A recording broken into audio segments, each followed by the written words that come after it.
Okay, here I am with Chris, one of our lead IT consultants, and he's going to talk about AI and ChatGPT and maybe a little bit of Bard.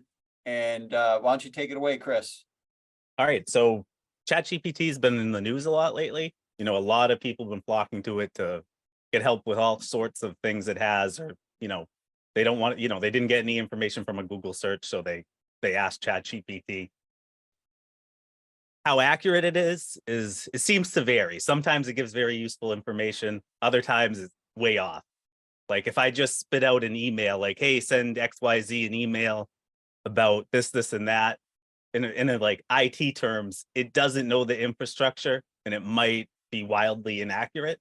So if you ever wanted to leverage this kind of, technology, you sort of have to feed it prompt. You got to give it the right prompt. You need to identify a purpose, be very specific on what you're trying to get out of it, and use clear language. And I kind of just slowly feed it stuff over time. So, if I wanted to do something here, I asked it something, I see what it gave me, but it still wasn't really correct. But you kind of have to sniff it out and keep going and just ask it, then I'm specifically saying, give me this and that and that. And then it updates what it was giving me until I get the right information. So it might be, several prompts in where I get the information I need. Now, there's a free version and then there's a paid pro version. The main difference is GPT, the free version has a short-term memory of around 8,000 words, whereas GPT-4, which is the higher end model, is capable of remembering around, that extends to around 64,000. And in the GPT-4 can also pull text from web pages. You can share a URL in the prompt to it, multilingual technologies or capabilities. But I don't think it's generally better for everything. GPT, the free version's it's faster. But I do notice GPT-4 is more granular and specific with certain things. Oh, okay. So Chris, because I'm just using the free version, Yeah. the GPT-4, do you find that you're finding that slower than the 3.5? Slower to generate the response. Yes. GPT-3, the free version, aka 3.5 there, is quicker to generate a response. But it might be I don't know. I see inconsistencies with both of them. It's not exactly where you'd like it to be yet, but it is, very powerful. I think there was some reports, I don't know how accurate this is, but it picked up on a language that it wasn't taught just by somebody prompting it a few times in a language it didn't know. It was able to start, learn the language on its own. So, the capabilities this thing may have in the future is kind of scary. Right. So everybody's talking about the guardrails that they're putting on to ChatGPT and trying to slow the progress of this because it is so powerful. Are you finding, like I see all over Reddit, people are dropping the pro version because they don't think it's as powerful, it's dumbed down. People who do things like coding are not able to generate the skeleton code that they did when that first came out. It was extremely powerful. What are you seeing?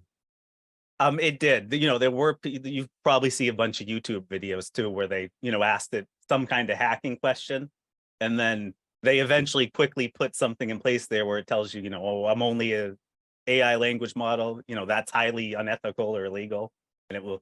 But some people got around that by using certain prompts to extract that information again. I'm not sure how much better or worse it's gotten.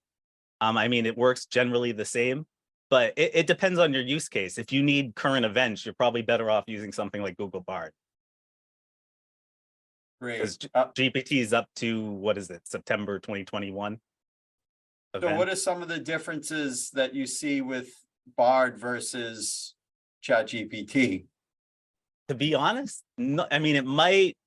I haven't used Bard as much, but I've tried. Anything I ask in ChatGPT, I've been asking Bard lately, and it seems to give different information. If I was asking it something about PowerShell, Bard seems to be a little better around, using that compared, like you and me, when we use PowerShell to, hook into a Microsoft tenant and do some kind of administrative task. It was wildly inaccurate on GPT at first. I think Bard's a little better with that. But as to using the skeleton code, you kind of need to know if you're coding something, you need to know what you're trying to accomplish, beforehand. You can't just say, I need an application to do X, Y, Z, but you don't know what most of the, you know what I mean? Like it's not, you kind of have to have a rough idea what you want, and then you can go by that. But I mean, even something like GitHub Copilot's been out for, a while now. And that's sort of like AI code where it pulls from public repositories and it can give you some suggestions to fix your code. And you can just sit there, tabbing through it, and it would reduce the time it takes you to write a certain program or script or whatever you're doing. But that, even that's got some flaws. But that's been out a bit longer than, what we're seeing with OpenAI and Google. So yeah, Bard, just for the people out there, it is a Google product. It's put out by Google. So one of the things I noticed, Chris, is it's tied in pretty well with the Google search. So yeah, that's one of the things I noticed first off.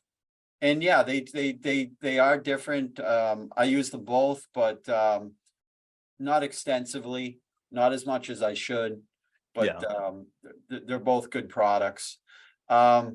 One of the things that has been a talking point with clients since this came out is, okay, we can block this stuff in the firewall if you're really paranoid about it, but really at a minimum, you should have company policies that talk about feeding information into these engines.